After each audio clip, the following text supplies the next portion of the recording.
जिस प्रेमी से मिलने के लिए वर्षों सोचा था, वो जब मिल जाता है और पास बैठ जाता है तब हम उसे भूल जाते हैं और कुछ और सोचते हैं। जिस धन को खोजने के लिए वर्षों मेहनत की थी, जब वो मिल जाता है तिजोरी में चाबी लगा के बाहर बैठ के हम कुछ और हम पूरे वक्त चूकते चले जाते हैं। हम सदा ही भविष्य में अपनी शक्ति को व्यय करते रहते हैं। अगर शक्ति को संग्रहित करना है, और शक्ति के संग्रहित हुए बिना कोई अंतर यात्रा संभव नहीं है, तो हमें वर्तमान में जीना सीखना होगा। वर्तमान के साथ बड़ी खूबी है, वर्तमान सर्कुलर है, राउंड शेप्ड है।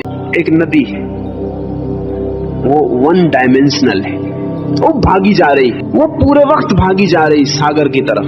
वन डायमेंशनल है, उसमें एक आयाम है, वो भागी जा रही। एक सरोवर है, वो भाग नहीं सकता, वो गोल है, वो अपने भीतर ही घूमता है, सारी भ्रमण यात्रा उसके भीतर है। जिस क्षण आप वर्तमान के क्षण में होते हैं, उस वक्त आप सरोवर की भांति हो जाते हैं, गोल वर्तुलाकार। शक्ति आपके भीतर घूमने लगती, क्योंकि बाहर जाने के लिए कोई मौका नहीं मिलता। मौका मिलता है भविष्य से। कल क्या करूंगा, इससे तत्काल मौका मिल जाता है। कल क्या होगा, तत्काल मौका मिल जाता है। अभी हूं, यहां हूं, आप मुझे यहां सुन रहे हैं। अगर आप मुझे सिर्फ सुन रहे हैं तो आप जरा सी भी शक्ति नहीं खो, आप एक वर्तुलाकार व्यक्तित्व बन गए, नॉन डायमेंशनल। अब आपका कोई आयाम ना रहा, अब आप बह नहीं सकते।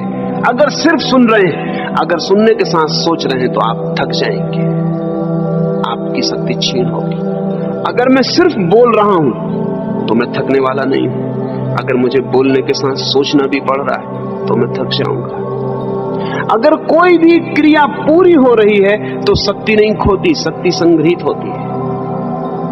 कोई भी क्रिया अगर टोटल है तो शक्ति संग्रहित होती है। प्रेम अगर पूर्ण है तो शक्ति लाता है, क्रोध अगर पूर्ण है तो वो भी शक्ति खोता नहीं। जो भी पूर्ण हो जाता है वो खोता नहीं। और बड़े मजे की बात है, अगर क्रोध पूर्ण हो जाए तो आप क्रोध से मुक्त हो जाते हैं, क्योंकि वो इतना व्यर्थ मालूम पड़ता है। अगर आप प्रेम में पूर्ण हो जाएं तो आप प्रेम से भर जाते हैं, क्योंकि वो इतना सार्थक मालूम पड़ता है। जिस क्रिया को पूर्णता से किया जा सके उसे मैं पुण्य कहता हूँ, और जिस क्रिया को पूर्णता में किया ही न जा सके उसे मैं पाप कहता हूँ। पाप और पुण्य की और कोई कसौटी जगत में नहीं है। अगर आप क्रोध को पूरी तरह कर सकते हैं और फिर दोबारा भी कर सकते हैं, फिर क्रोध पाप नहीं है। लेकिन ऐसा कभी नहीं हुआ। आप क्रोध को अधूरा करते हैं, इसलिए दोबारा फिर कर पाते हैं। अगर आप क्रोध को एक बार पूरा कर लें तो आपके चारों तरफ नरक उपस्थित हो जाएगा। जिस नरक को आपने शास्त्रों में पढ़ा है वो आपके आसपास खड़ा हो जाएगा, और दोबारा आप उस नरक में फिर प्रवेश न चाहेंगे। फिर आप माफी ना मांगेंगे किसी से, बस क्रोध के बाहर हो जाएंगे। आग इतने जोर से लगेगी कि उसके बाहर होने के सिवाय कोई रास्ता नहीं रह जाएगा। लेकिन हम कुनकुनी आग में जीते हैं, ल्यूकवार्म। थोड़ा थोड़ा करते रहते हैं तो जिंदगी भर चलता रहता है, चुकता भी नहीं और चलता भी रहता है।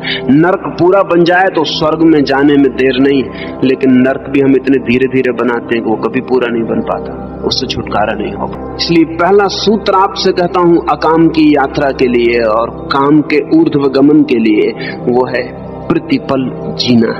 सन्यासी का अर्थ घर छोड़ के भाग जाना नहीं, सन्यासी का अर्थ जो प्रतिपल जी रहा है, जो पल के बाहर नहीं जीता, जो अभी जीता है यहीं जीता है, कहीं और कहीं नहीं जीता।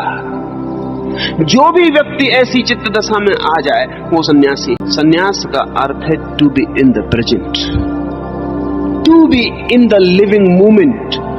वो जो जीवंत क्षण है उसमें अगर हम